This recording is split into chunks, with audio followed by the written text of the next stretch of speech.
Hello. Oh, yeah. Hello. Welcome back. This is definitely, the second part of what is going to be two. We're going to keep it to two. We've decided we're going to try 2 episodes to discuss the chaos that was the Australian Grand Prix. We were considering like a 10-part documentary on it, but we thought just keep it 2 episodes, nice and snappy. Like the last one was, we started a timer for the last episode because we were like, let's keep it to 20 minutes. I accidentally knocked the timer mid-record, and we did 40. We might have done an accidental 40-minute episode, which is fine. Hopefully you guys enjoyed it. Hopefully you stayed to the end. Yeah. We did. We did. Still here. So, part 2, discussing the Australian Grand Prix.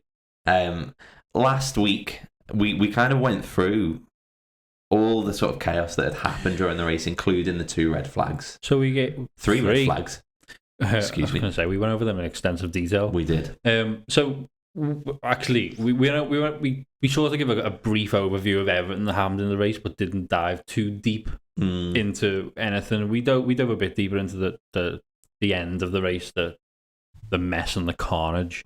But nothing else. We sort of just touched on everything and give a bit of a race recap on what went on. So we're going to dive a little bit deeper into some certain issues in this one. Get in, get out. Yeah. I'll keep the timing on. We'll try and be snappy, but we won't keep you for too long. There was the first kind of point that I wanted to bring up and sort of talk over a little bit was Alpine's race. Because obviously we've mentioned everything briefly before, but I wanted to go into a little bit more detail because I felt like there were a lot of moving parts that happened in Alpine's race. I thought it was really good until it wasn't. Yeah, there you go, done. Yeah. Next point. I think there were a few things there's so many things that have happened in this race that obviously some stuff is going to go under the radar or not be mentioned. I think Ocon was running quite high and he lost out during the safety car / red flag that happened with Albon's incident. Mm-hmm. So he dropped back down the order. Gasly didn't, and Gasly had a cracking race. Yeah, Gasly held on. He was 4th. I think he was P4 until about the 13th lap, or 12th or 13th lap before he finally Sainz got him. Before he finally, But he was staying ahead of Stroll in the Aston, relatively comfortably as well. It got a bit more hairy as the race went on, but I really like Alpine. I think that car's. It's looking all right, isn't it? I think it might be the best of the rest. You say the rest, but who's the rest? I mean, in fairness to where this kind of got weird and got a bit mixed up is that we are definitely putting Aston as probably second, maybe third best team, depending on the sort of the race. Gasly was, as I say, ahead of Stroll, and kept him, behind the pretty much. I mean, if the race had ended under a safety car, Gasly would have finished 5th. Yeah, which would have been like. So he'd have beaten an Aston, which is solid. The pace was decent. I think he dropped off towards the end. I think he stayed in Sainz's DRS for a while, and then right towards the end of the race, he kind of dropped off and lost time. But Stroll didn't get by him. No, and Stroll only overtook him once the chaos happened at the end. So he was looking good. He was looking very good, yeah. I didn't really see that much of Ocon during the race. Once he kind of dropped down, he overtook a couple of people and then... No, but I think part of that is because I was constantly looking at, Jesus Christ, Gasly's 4th. Yeah. So you don't really, I don't know, it doesn't look as good. Yeah. Where Ocon is, which is bad really, because again, they were both having a really good race until they weren't. And boy, didn't they in the end. Oh, so, that restart. So, race was red flagged. Lap 55, it restarted, and it was just a, 3-4 lap shootout to basically decide who was going to... And I think a lot of people decided, I'm going for this. Yeah. And I think Gasly sort of was one of them, in a way. There was an incident ahead. Sainz tagged Alonso, and I think part of that kind of Gasly ran wide in turn 1. And then he came back onto the track and Ocon was alongside him. Yeah. And whether he just didn't see him, I think that's probably the case. Yeah. they both collected each other and ended up in the wall. Ouch. Yeah. Bet you're not more happy about that one. Now, to be fair, they went straight to him. I think they had like a microphone on him. Did they? Yeah, and he was just like, it's not great, but it's one of them. It was no one's fault. It just, yeah, it happened, and it's one of them. See, this is where I put my controversial hat on. Settle in. Because I don't fully blame him, but I actually think it was a pretty unsafe rejoin from Gasly. I think he had a lot of track to the left of him, and I think, yes, he's gone wide. He's kind of locked up, and he's trying to come back onto the track again. He tried to take the racing line and sweep out to the outside. Yeah, he did, yeah. And if I'm being 100% honest, I feel like that was more deserving of a penalty than, or maybe as deserving of a penalty as Sainz hitting Alonso. I honestly do. I think part of the reason, well, I think there's two reasons why he didn't get a penalty. If I'm being proper, sort of, proper reading into it, is I think that if Gasly gets a penalty, he's going to get a race ban because he's actually got a lot of penalty points. A lot of them are really... Oh, I didn't even know that was a rule. Yeah. So every time a driver gets given a penalty, usually they'll get handed a certain amount of penalty points as well. And I think the rule is if you get a certain number of penalty points, you get a race ban. And I think if Gasly gets like 1 or 2 more points, he gets a race ban. And I don't think it resets until like halfway through this year. And it can be for causing a crash all the way to going over the white line on entry or pit exit. So he's got a lot of points. And yeah, if he gets any penalty now, he's pretty much guaranteed a race ban. I think Alpine will have he obviously collected his teammate and they both crashed. I think Alpine will have not wanted to push at all for a penalty because, obviously. But I do think if Ocon was another team and another driver, I think there'd be a if he was lot another of cause team, for a penalty. Another driver, he hadn't took his teammate out or DNF'd himself. I just think if you replace Ocon in this incident with any other driver and any other team, I feel like there'd be a big push for a penalty there. Interesting. So, yeah, I really like Gasly, and it kind of pains me to say it. When are you getting fitted for your new tinfoil hat? My little tinfoil hat. That's my end of my conspiracy things. But genuinely, no, it is interesting. It was a wild restart, and I totally don't think it was an intentional thing to do or anything. But I do think it was an unsafe rejoin. I have to watch that back. So yeah, didn't pick up on that at the time. To be Alpine's fair. race basically went from a double points finish with a potential top 5 finish to both cars in the bin, a massive, massive, massive repair bill, and probably 2 very frustrated drivers behind the scenes, and a very suspicious Otmar. So yeah, look, we're doing callbacks now. Oh, that was a reference. Yeah. So yeah. Alpine did not have a race to be proud of at the end, but I think there is a silver lining in that the pace of the car looked good. Oh yeah, it definitely is outside the top 3. The next one, we've said that a few times. I think top 4. Yes, yeah, well, if you want to do that, like top 5, top 4, maybe top 6, would be top 7. And I also think definitely Pierre Gasly deserves a chance again. Yes, at another big team. Yeah, well, is Alpine that chance? Can they make a jump? Yeah, that's a good point. But I think he'd be one of the names if the top teams, the traditional top teams, were looking for a driver. I think he'd be one of the names. Yeah, he is a bit reckless. Yeah, I don't know. In fairness, I'm not trying to say he was reckless. It's just a mistake. He is, though. He can be. He can be a bit reckless, but again, so can Max. I just want to know. There's a famously frosty sort of relationship between Ocon and Gasly, all the way back to obviously they're both sort of young French drivers. They both came up through karting together, and they kind of, I think there was a big fallout, and they didn't speak to each other.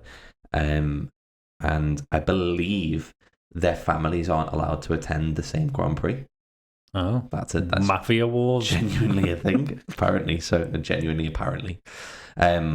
But yeah, I think that they've put on a good face for now, but it'll be interesting to see if that continues because... Interesting. Yeah, they crashed. They did. So... It's interesting. I haven't really seen any fallout or anything like that about it, really. No. Post it. I believe... So the first I heard of it was Gasly did an interview with the Beyond the Grid podcast for Formula One, and he kind of talks about kind of coming up with Ocon and just basically says we don't talk anymore kind of thing. Yeah. But obviously at that time they're both in separate teams and that sort of stuff. So yeah, I wonder what words were said behind closed doors, because obviously Ocon can't say anything because Gasly can't get a penalty because Alpine will be unhappy. So take my tinfoil hat off again now. But yeah. That might be why. That might explain why Otmar was quite quick to say on the radio, "Oh, he just didn't see him. It was one of them." Yeah. Yeah. So if you read into it, I might get on myself. But yeah, that's a little conspiracy. Let us know what you think about that. Am I way off, or do you think there's some meat on the bone there? But yeah, talking about sort of races that went well and didn't. Ferrari. Well, to be honest, it's what you come to expect from Ferrari, isn't it? Really? I'm gonna leave. You can do this bit. Every time, I think they could do something. You know, could be all right. In my predictions, I'm like, do you know what? Ferrari went well around Australia last year. Maybe this will be good for them. Well, obviously, if we want to go back to the very beginning, put your feet up for this one. Obviously, Charles Binder. Was it turn 3 of lap 1? Yeah. Racing incident. Beached. Game over. Yeah. He's out. Fuming. Yeah. Because he's probably the unluckiest driver in the world. Oh, yeah. If someone's going to do that... It'll be Charles. Yeah, it'll be Charles. And then... Ferrari out. Then that's over. That's done. And he hadn't qualified particularly well either. I think he qualified 7th, so it wasn't, like, great. No. Wasn't a great weekend all round, really, because then we flip over to the other side. Poor Carlos Sainz. Yeah. Was he running... I can't remember what he was running. Was he running 5th? 6th? Yeah. 5th or 6th? He was 4th, I think. Oh, was he? Okay. And then... Got a penalty.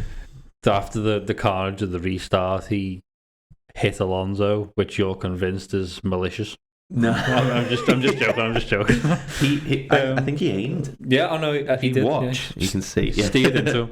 No.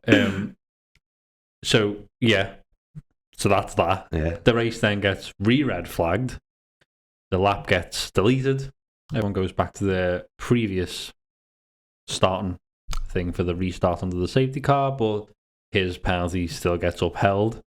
So then naturally behind the safety car, every other car behind Sainz is on his wing because they really want to get into that 5-second gap, and he ends up finishing last. Yeah. And then, just to put the little cherry on this, my little segment before you take over, he starts crying in the car. Oh, man. Which I felt so sorry for him. And it was so funny because he was obviously really upset, and that's fine. He's just very passionate. But the best bit about it was like, you tell them this is unacceptable. You tell them this is unacceptable. And I was like, man, stop it. Feel for you. Yeah. I'm going to start crying. Yeah, it's brutal. Yeah. I mean, I think in fairness to, the whole kind of language around Ferrari being an absolute disaster, I don't really think a lot of that was on Ferrari. I think... No, but they're just so unlucky. But that's the point. That it all gets blended together, and you're just like, typical Ferrari things. That's the point, innit? It's a lot of the time. Well, a lot of the time it is their fault. They make some stupid decisions. But when stuff like this happens, it's not. But it's still just them. Yeah, it's just like it's typical Ferrari. Like if you just said to me, so one of them's going to be at a turn 3 lap 1 out. And then the other one is going to finish in P4, but then get a 5-second penalty. And then it'll be reinstated and he'll still lose it anyway and finish last. He'll finish last when 8 cars of DNF. Yeah. I'll be Ferrari. Yeah. I can guess the team. 100%. Yeah. Exactly. I think, it was, what yeah, what a disaster for them, to be honest. I think the only good things that they can take away from that race, the only small sort of silver lining that they can try and sort of use to stop themselves from just being eternally depressed, is the fact that the car actually looked quite quick. But I also think Sainz raced really well. He did. He had some brilliant overtakes. He was dead aggressive, really but aggressive but in the right manner, and some boss overtakes, and I think he for once it's nice, because usually a lot of the attention's on Charles. Yeah, that's the depressing part of this, is that I'd have loved to see where he could have got to if he'd have finished more than 3 corners and actually done, because usually Charles is just a little bit ahead of, or sometimes a lot ahead of Sainz, and Sainz was quick. You've got to also take into account that Sainz was the other sort of front runner who pit under the safety car that then became a red flag, and he got dropped down to, I think, 11th. So he fought his way back from 11th up to 4th. Yeah.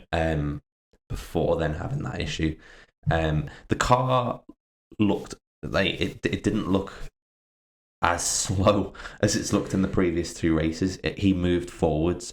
He was overtaking quicker cars. He didn't put it in reverse. Yeah. He found the right gear. But I think we saw in the previous Grand Prix that Ferrari just kind of end up in a position and they're stuck there. And as soon as I saw him in 11th, I was like, oh, here we go. I wonder if there's Ferrari finishing 9th, and he didn't. He finished 12th, but 12th. He actually moved his way all the way back up through the order, including overtaking Stroll, and Gasly as well. So there's a little crumb of hope. Yeah, he drove in an entire cake of depression. So he drove really well until he didn't. And then that was like the thing. The thing is, as well, we've all been there. If you've ever played a racing game, if you've ever been lucky enough to race a real car, or even if you've just been driving a bit too quick on the road, and you press the brake and you go, oh, I'm not going to make this. And that's clearly, he's just cold tyres. He's hit the brakes, tapped the back of Alonso, and gone from, basically teleported from 4th all the way back to 12th. And had essentially half an hour to kind of stew on that before they crossed the finish line. I felt for him with the emotional radio. Just want to quickly put forward a thought I've been having. So Ferrari did really well until Sainz did really well until he didn't. Yeah. The Mercedes looked really quick again. The Aston Martin looked quick as it has done all season. The Red Bull obviously was a rocket ship, and even the McLarens looked okay. They did. I just want to bring up a point. I wonder if under the new regulations and the development that went over in the off season, if the teams have found it a lot easier to develop the car to, because obviously Albert Park it's a fast track. A lot of long sweeping straights.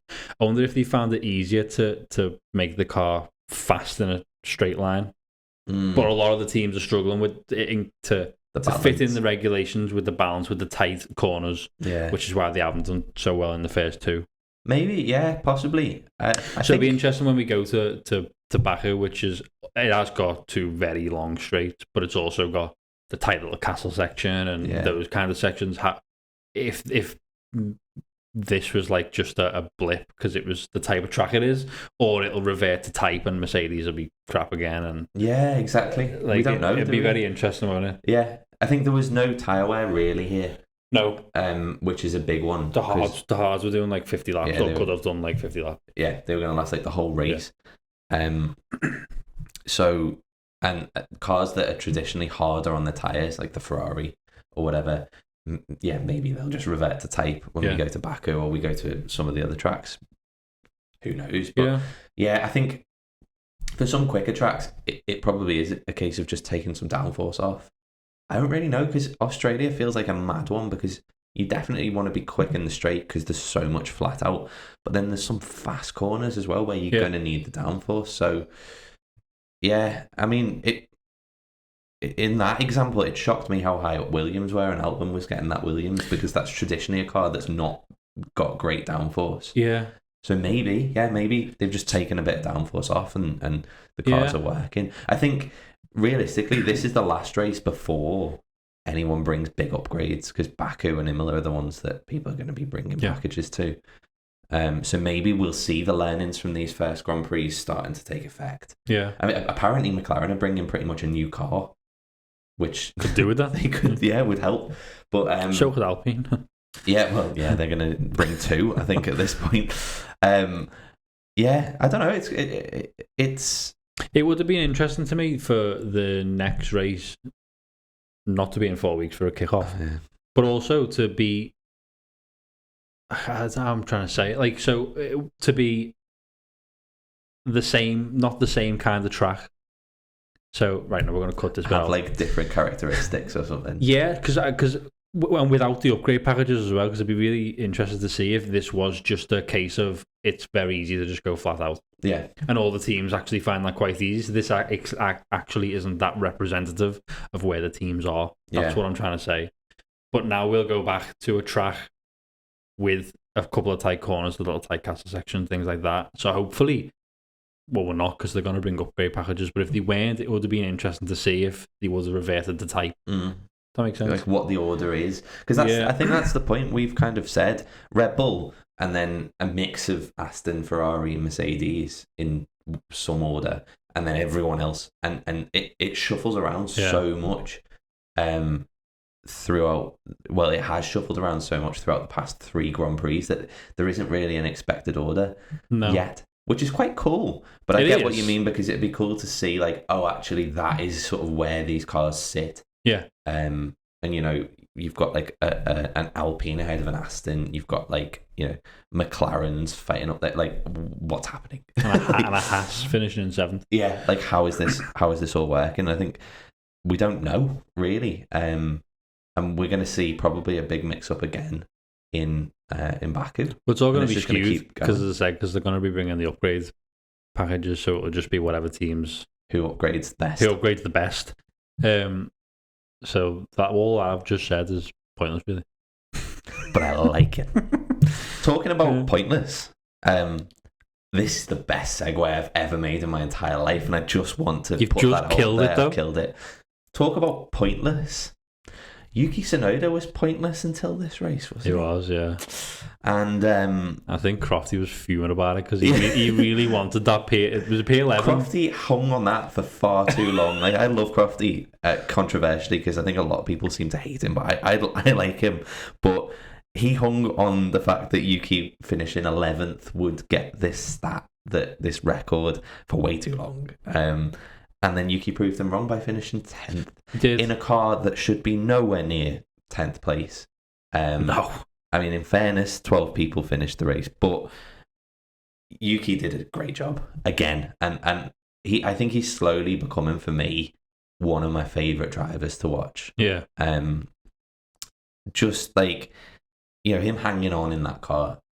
You saw him kind of earlier in the race dropping down the order, and then cars just blasting away from him because they're miles quicker. Yeah. His defense is great. Yeah. And then on the red flag restart that caused all the chaos, with the Alpines in the wall and everything, he avoided everyone and went from like 12th to 5th, and then didn't keep it. No. Because the whole thing got reset. He's a cracking little driver. He's a great driver. He is a cracking little driver. He's very small. He's very small. But I love him. I think what a performance, and to finally see him get points. He's a breath of fresh air on the grid, isn't he? Although, am I right in saying if Sainz hadn't got a penalty, he wouldn't have finished. He would have been 11th, and Crofty would have been so happy. But yeah, I think he's had a couple of years of tough performances where he's been insane in some races and then just awful in others, like just driving into the wall and, you know, he's got a lot of like maturing to do, hasn't he? Like, but I wonder if he's starting to do it. Yeah, because he's finished 11th, 10th in a car that arguably isn't up there. No. He's kept it out of trouble when he's needed to. Apparently he was nursing a bit of an issue with the car. Don't really know what that was. And he also didn't have the upgraded floor because it had been damaged in practice or something. He damaged it in practice, in fairness, but everyone was all over the place in practice. So he was running an old floor. So props to Yuki, because that was a cracking little race, and he has points. He has points. Yes. Talking about cars that don't belong in the top 10. that Alfa Romeo. Yeah. But Zhou got it in there. Fantastic work again from Zhou. Again, I'm not going to proclaim that I've seen a lot of his race. No. But he did finish P9. I want to also ask, what happened to Bottas? Or what has happened to Bottas? Because Zhou's beating him. Yeah, he is, yeah. Squarely at the moment. Yeah, he is, yeah. He's out-qualified him. And he's outraced him a few times. I know Bottas had an issue last race because he was like a minute behind everyone else. I'm not sure we know what that is yet, though. No, I think it was just some damage. But again, this race, Bottas 11th, Zhou P9. Solid. And again, they get helped by 8 DNFs, but that car's got no right to be. Nope. But this is what we talked about at the very start of the season, where lower teams getting points or getting bigger points hauls in a normal race, that's not going to happen. So for them to, you've got Hulkenberg up in P7, you've got Lando in P6. It causes a massive swing, doesn't it? Yeah, there's a big jump. So I think if I'm right in saying this, because McLaren got a double points finish here, they jumped from last in the constructors to fourth. I think it was fourth in like one race. Yeah. So yeah, if we get some crazy races like that, watch out for those kind of swings because that's going to be mad. But yeah, top job from Zhou. Bit strange from Bottas. I don't really know. I love Bottas, but I don't really know what's going on there. Maybe it's the mullet. It could be. Maybe he's got a bit of just too much weight on the back. Little cat. Maybe it's affecting the aero of the car, and he's just Could be. We'll see. If he shaves it off and then wins a race, we'll know. Streamlined. You heard it here first. Do not come to us for betting tips. And then the only other sort of note I've got here is just a little bit more to sort of talk about the McLarens, because we've briefly mentioned them before. We mentioned the fact that in last week's episode, we mentioned the fact that obviously for his first home race, his third Grand Prix, Oscar Piastri got P8 and scored points. He did. And obviously Norris, lofty P6. Yeah, he smashed it, didn't he? Solid job. So he drove very well. And they have a new car turning up. Let's hope it's better than this one. It must be for them to be bringing it. I mean, I really hope it is. Watch out for them, I think, because this could be a little bit of a resurgence for McLaren now. The McLaren Renaissance. I hope so. Just back to Piastri for 1 second though. This being the pressure on him anyway. First home race, rookie season, all that stuff. And he's still very much in the Daniel Ricciardo shadow there because the amount of people there for Daniel Ricciardo. Yeah. He must have been a bit like, come on, guys. Yeah. I'm in the car. He's not. Yeah. But like, the big, massive Daniel Ricciardo faces were everywhere. Yeah. So and there was that moment pressure where like Ricciardo was filmed in the pits and then he looks at the camera and you heard the crowd going mad. I mean, I guess like Piastri 3 races in, he's going to take a bit of time to kind of build up his own stock and his own fan base and stuff. But I believe he's from Melbourne as well, so like you can't get more of a home race than that. But I tell you what, like talking about like the pressure he had on him and the fact that that he's trying to sort of prove himself at his home race as well. He made a brilliant overtake around the outside in the fast chicane.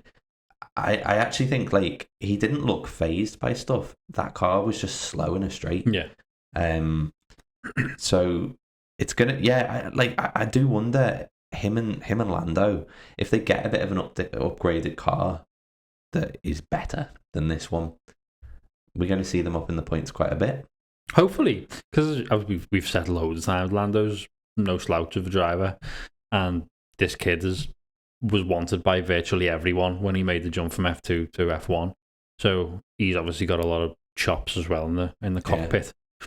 So they've got the drivers to do it. They just need to give them the car to do it. Yeah. So let's see kind of what turns up in Baku.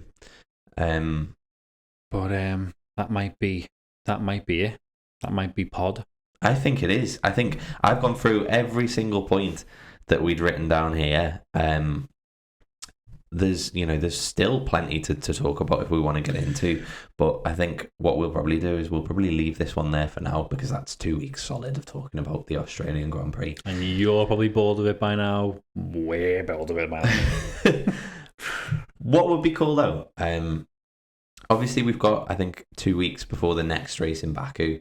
We're going to try and sort of change up the format of how we sort of do the next couple of episodes. We could try and spend another 2 episodes talking about Australia, but I'm sure you probably would switch off at that point. So let us know if there's anything you'd like us to discuss. If there are any points. We've got a couple of points ourselves that, we've been chatting about and we feel like we wanted to talk about them on the pod. There's a few sort of pieces of news going around sprint race formats changing. We wanted to talk about Daniel Ricciardo's future in the sport and kind of where he can go and things like that. But if there are any kind of conversational points that you think you'd like to listen to us babble about, actually babble, and we will do our best to babble. We've got some exciting stuff coming up as well, haven't we, Josh? I just want to say, we've this is what, episode 8 now? 9, this will be. Episode 9. Jesus, we're in double figures soon. Just want to say, we're really grateful for the few people that have kind of stayed with us on this, leaving comments and writing in things for us to discuss about and things like that.